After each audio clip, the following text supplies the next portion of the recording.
Patterns within the twin flame connection, part 3. I think part 3. Mirroring. So it's exactly what it sounds like. So if we look in a mirror, what we see in the mirror is not exactly this. Like my image is being mirrored to me right now on this phone. Right now, this looks like my right side. This is my left hand. I'm mirrored, right? Everything's flipped.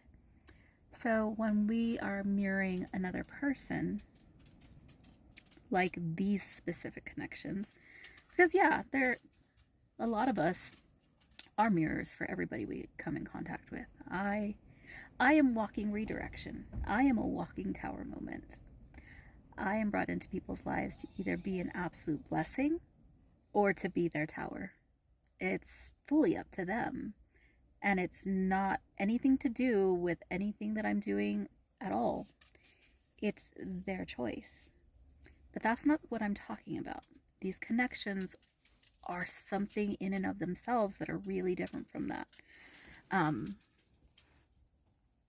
so this kind of mirroring will be very much like you guys have similar wounding from childhood. You guys have similar life experiences. You guys are at similar places on your spiritual journeys.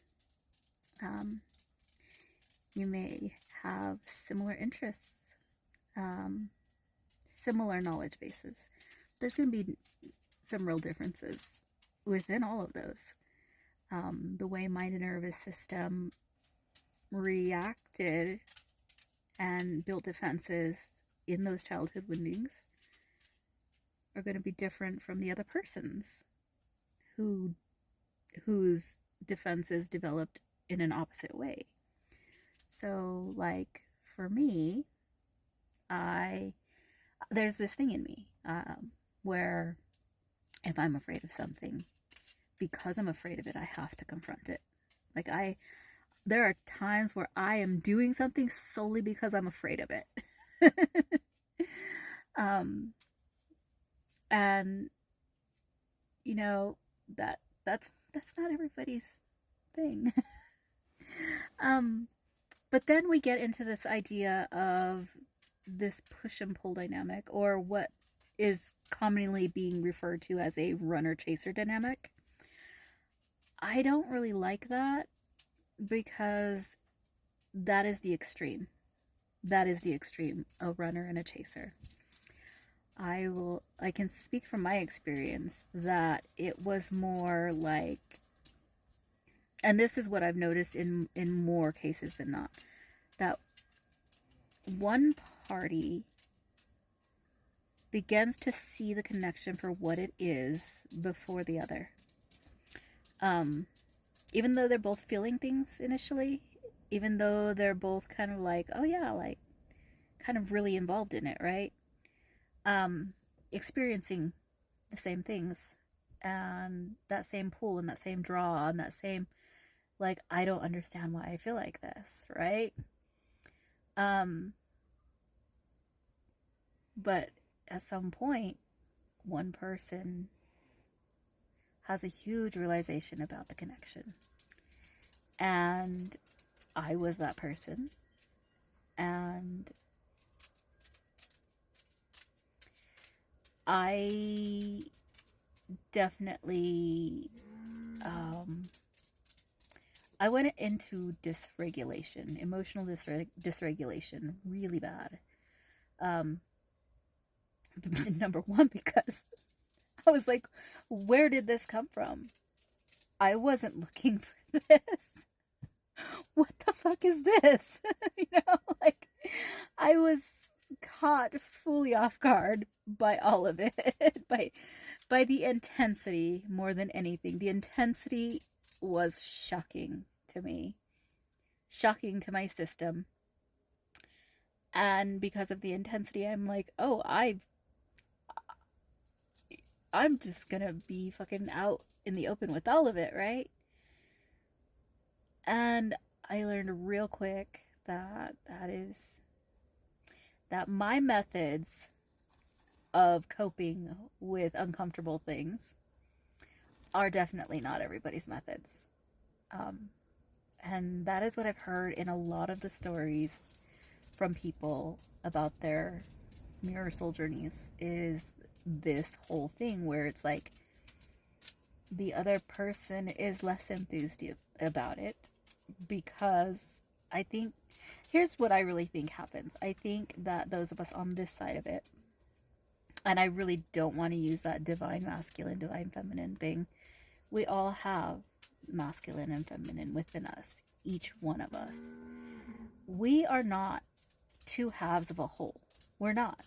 Just because we came from a singular spark that split does not mean we are not already whole ourselves. We are whole. It's like a memory of having that singular consciousness. It's a memory of acting as one, of being as one.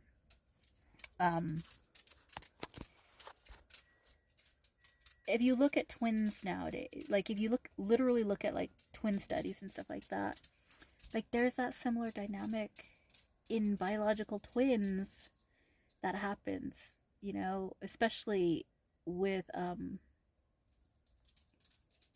identical twins. And identical twins also aren't absolutely identical. You know, there's always some way to tell them apart, but there's a really close bond there. Something that other people don't really understand, something that other people don't really feel, that don't experience. And so that's exactly what these mirror soul connections are. It's a twinning that other people aren't going to understand or experience or even know where to start in helping give you guidance if they've not experienced it themselves. But yeah, a lot of very fascinating dynamics come into play. And really what it comes down to is these connections are there to trigger us into that deep self-healing mode. And it's almost always that one person goes into that full force first. And once that person is at a point where they're good, they're great, they've gotten to that point of acceptance and detachment of any particular outcome, and simply acceptance of what is, without desire for anything that is not.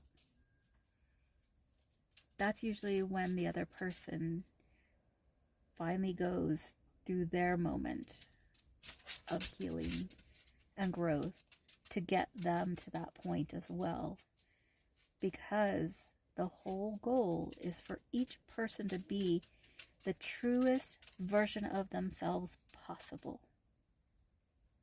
And that doesn't necessarily mean that those two people, should both of them reach the highest versions of themselves possible, are meant for some kind of romantic connection. It's about collaboration.